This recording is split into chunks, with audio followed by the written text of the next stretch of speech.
তারেক রহমান সাহেব লন্ডনে যাওয়ার আগে যে বক্তব্যটা দিয়েছেন, this was a really one of the indicatory speech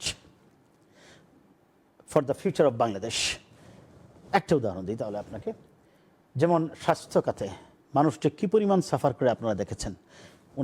উনি কি বলেছেন, এটা হতে পারে ওনার সহধর্মিনীয় ডাক্তার সেই হিসাবে ইনফ্লুয়েন্স করেছেন, বলেছেন যে অ্যাপের মতো মাধ্যমে বুকিং করা হবে, ঠিক এই দেশের মধ্যে সিস্টেম হবে এবং লোকাল ডাক্তার যদি কাউকে দেখার পরে শুধু রিকমেন্ড করে তবে তিনি হসপিটালে যাচ্ছেন। তার মানে অনেক সময় মানুষ দেখবেন সামান্য কিছু হলেই হসপিটাল চলে যাচ্ছে। এই যে হসপিটালের উপর প্রেশারটা কমানোর জন্য একজন মানুষ যদি ওইখানে গিয়ে সে ভালো না হয় এবং ডাক্তার যদি মনে করে, তাহলে সে এত টাকা খরচ করে জেলা সদরে আসতেছে হাসপাতালে। এই যে একটা পরিবর্তন, আপনি শুনেন আমাদের দেশে এত ছোটো আয়তনে 18 কোটি মানুষের দেশকে ইউ কান্ট ইমপ্রুভ ওভারনাইট। আমাদেরকে গ্র্যাজুয়ালি সেক্টর ওয়াইজ গ্র্যাজুয়ালি আমাদেরকে ইনক্রিজ করতে হবে।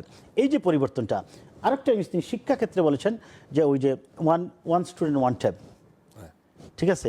তা কাজেই কারণ আপনি যেমন লেটস সে ফর এক্সাম্পল আমি একটা উদাহরণ দিই, আমার ব্যাকগ্রাউন্ড ফিজিক্স বাংলাদেশ, এই দেশে অ্যাপ্লাইড কম্পিউটিং এবং আমার রিসার্চে ছিল PhD laser base surface division system.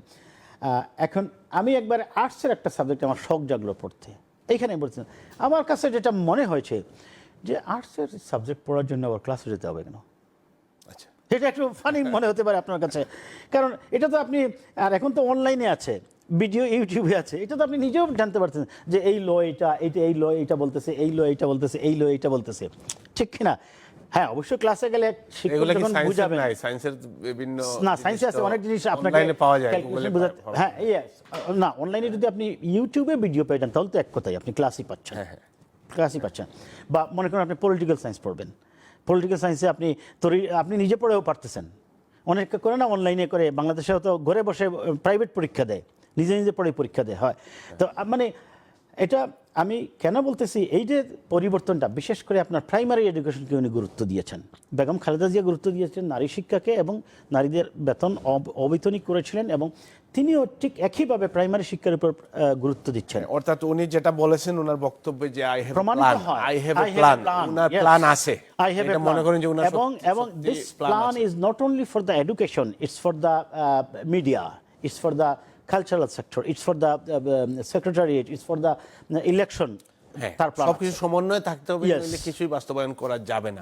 যেমন আপনি ওই যে অ্যাপের কথা বললেন, মেডিকেল যে অ্যাপটা করার চেষ্টা উনি করছেন, আমার ফোনে 3টা অ্যাপ আছে আমার নিজের, NHS এর একটা, ডক্টর আইকিউ একটা, তারপরে এভারগ্রিন। হ্যাঁ, এভারগ্রিন আমারও আছে। তো এই 3টা অ্যাপই আমি ব্যবহার করি এবং এগুলো ব্যবহার করে আপনি কত সময় সেভ করতে পারবেন, আপনার রিপিট প্রেসক্রিপশন দিতে পারতেছেন, অনেক কিছু আছে। এটা কি বাংলাদেশে সম্ভব? বাংলাদেশে তো জিপি সিস্টেম নাই, এই সিস্টেমগুলো তো গ্রহণ হয় না